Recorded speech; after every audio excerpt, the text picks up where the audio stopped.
Pancasila telah dikenal sejak zaman Sriwijaya dan Majapahit. Nilai luhurnya telah diterapkan dalam kehidupan. Pancasila sendiri berasal dari bahasa Sanskerta, yaitu panca berarti 5 dan sila berarti dasar atau asas. Pancasila berarti 5 asas. Istilah Pancasila terdapat dalam buku Negara Kertagama karangan Empu Prapanca dan buku Sutasoma karangan Empu Tantular, yang artinya adalah berbatu sandi yang 5 atau pelaksanaan kesusilaan yang 5.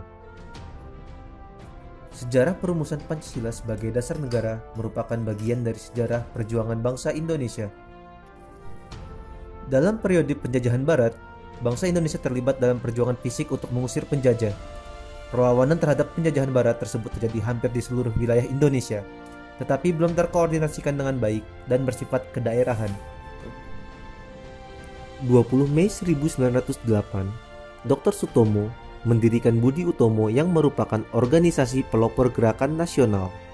Oleh karenanya, setiap tanggal 20 Mei ditetapkan sebagai Hari Kebangkitan Nasional.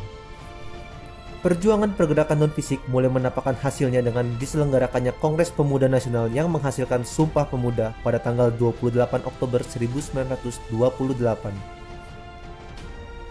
Pada tanggal 9 Maret 1942, pemerintah Hindia Belanda menyerah tanpa syarat kepada Jepang dan mulailah pendudukan Jepang di Indonesia. 3 tahun berselang, Jepang terdesak oleh sekutu, sehingga Jepang berusaha untuk menarik simpati bangsa Indonesia dengan menjanjikan kemerdekaan bagi Indonesia di kemudian hari.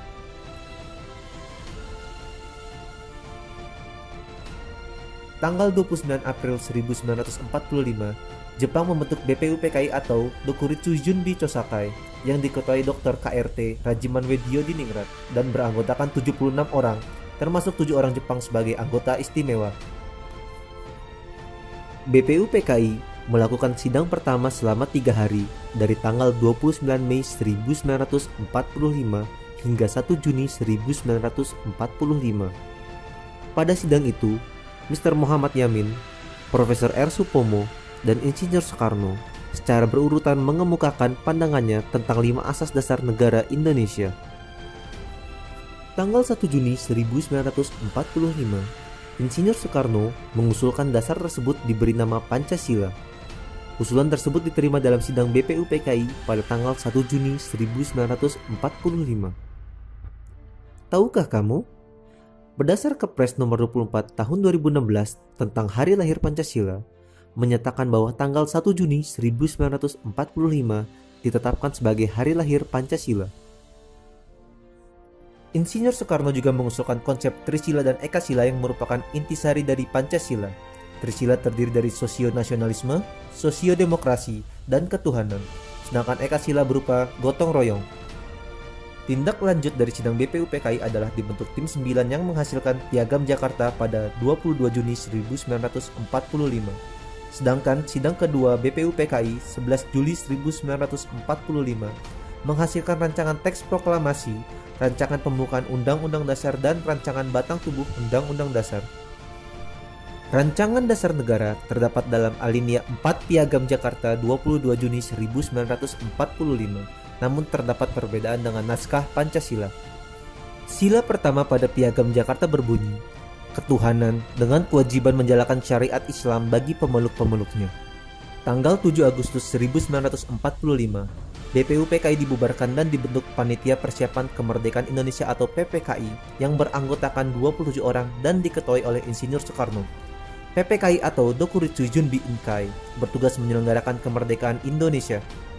PPKI menyelenggarakan sidang pertama pada 18 Agustus 1945, sehari setelah proklamasi kemerdekaan. Dengan mengedepankan persatuan dan kesatuan, sebelum sidang dimulai, Dr. Andes Muhammad Hatta mengusulkan perubahan sila pertama dengan menghapus 7 kata menjadi Ketuhanan yang Maha Esa. Naskah Pancasila menjadi sebagaimana yang sekarang.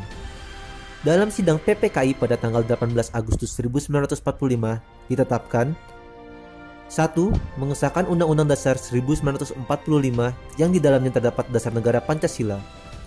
2. Memilih Presiden dan Wakil Presiden pertama NKRI yaitu Insinyur Soekarno dan Dr. Andes Muhammad Hatta. Ibarat suatu bangunan, Negara Kesatuan Republik Indonesia didirikan di atas suatu pondasi atau dasar yang terdiri dari 5 asas yang dinamakan Pancasila. Sebagai paham filosofis, Pancasila memiliki 2 pengertian, yaitu Pancasila sebagai pandangan hidup dan Pancasila sebagai dasar negara. Pancasila sebagai pandangan hidup atau way of life atau Weltanschauung dalam bahasa Belanda harus dapat dipertanggungjawabkan secara logis dan dapat diterima oleh akal sehat. Dalam pelaksanaannya sehari-hari tidak boleh bertentangan dengan norma agama, norma kesusilaan, norma sopan santun, serta norma hukum yang berlaku. Pancasila sebagai dasar negara, dalam pengertian ini sering disebut pula sebagai dasar falsafah negara atau filosofische Grondslag atau ideologi negara atau Staatsidee. Dalam hal ini, Pancasila digunakan sebagai dasar untuk mengatur penyelenggaraan negara atau mengatur pemerintahan negara. Kedudukan hukum Pancasila selain sebagai dasar negara juga sebagai sumber dari segala sumber hukum negara, sebagaimana tercantum dalam Undang-Undang Nomor 12 Tahun 2011. Berdasarkan pengertian dan perannya, Pancasila berfungsi sebagai dasar yang statis atau fundamental, sebagaimana fungsi pokok Pancasila yang tercantum dalam pembukaan Undang-Undang Dasar 1945. Tuntunan yang dinamis sebagai cita-cita dan tujuan bangsa Indonesia. Ikatan yang dapat mempersatukan bangsa Indonesia, menjamin hak hidup secara layak bagi semua warga negara dan semua golongan tanpa ada perbedaan. Selain itu, Pancasila memiliki 3 fungsi. 1. Fungsi yuridis ketatanegaraan yang merupakan fungsi pokok atau fungsi utama dari Pancasila sebagai dasar negara. 2. Fungsi sosiologis, yaitu apabila dilihat sebagai pengatur hidup kemasyarakatan pada umumnya. 3. Fungsi etis dan filosofis, yaitu apabila fungsinya sebagai pengatur tingkah laku pribadi. Dalam hal ini, Pancasila berfungsi sebagai philosophical way of thinking atau philosophical system. Pancasila sebagai dasar negara mengandung pokok pikiran yang di dalamnya tersimpul ajaran Pancasila, sehingga mempunyai hubungan kausal dan organis dengan pasal-pasal Undang-Undang Dasar 1945. 4 pokok pikiran yang merupakan suasana kebatinan dari Undang-Undang Dasar 1945 tersebut terdiri dari: pertama, negara melindungi segenap bangsa Indonesia dengan berdasarkan persatuan dalam sila ketiga. Yang kedua, negara Indonesia mewujudkan keadilan sosial bagi seluruh rakyat Indonesia dalam sila kelima. Ketiga, negara berkedaulatan rakyat berdasarkan atas kerakyatan dan permusyawaratan atau perwakilan dalam sila keempat.